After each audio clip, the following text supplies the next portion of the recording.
Hi, my name is Bob Lentini. I'm the owner of Innovative Quality Software and the developer and designer of the Sol product line. The current Sol product line that we're very excited about is Sol Studio. Basically, a control room studio in a box is essentially what it's about. A virtual replacement for a large-scale mixing console, a large high-end audio editing tape recording system, plus a rack worth of processing gear, all in a box, all in a laptop, all in a PC, all done in assembly language, bringing power to the desktop without all the physicality. What made the design of this software quite challenging was the idea of replacing 10 and 12 feet worth of physical console that we're used to sitting in front of and fitting that somehow on a computer screen, which is very, very minimal amount of resolution in order to see such a large item in such a small window. In order to do that, we created a thing called function key workspaces, which, as you see, I'm just going down the keyboard hitting a function key. These function keys are instantaneously changing my screen displays into all kinds of workspaces that will literally control the way I work and what I look at.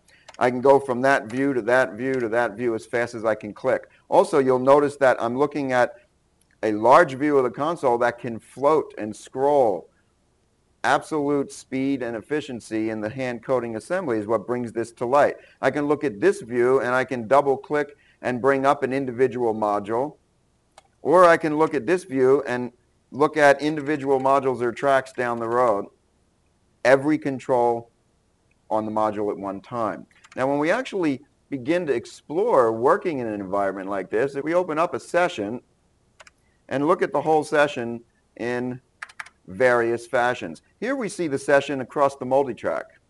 So we're looking at the data all cut up and all in place, and this is about a 27 tracks worth of music mix. You can see here items like kick, snare, bass. So this is the full band, vocals, and so forth. We can also look at the item across this small mixer overview, and we can get to any particular channel. Notice the linking that happens as I click across the mixer. I also link to the multitrack, so I'm looking visually at each of the waveforms of each of the individual instruments or performances as I click. Also, we could look this way and actually see in detail every knob and every control that has to do with this performance. So when we start playback, the other thing that makes this engine incredible is the actual engine in software alone is capable of emulating the real-time playback feel of all of this hardware that it's replacing. This is critical.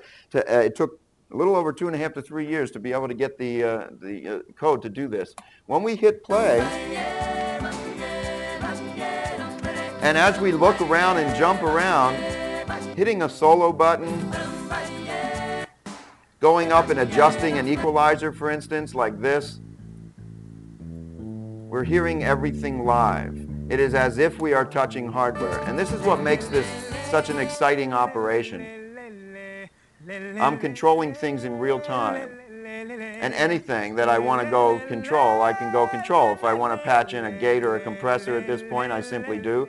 And I'm actually controlling everything about this piece of audio as if I was on a physical console and equipment. Another area of excitement here is the fact that we can take on a PC platform things that are generally known as fairly kludgy. For instance, DirectX plugins. We all have had our experience with DirectX plugins, and you see me loading and jumping around quite rapidly here. I have a sax solo coming up here, and I can solo this sax solo.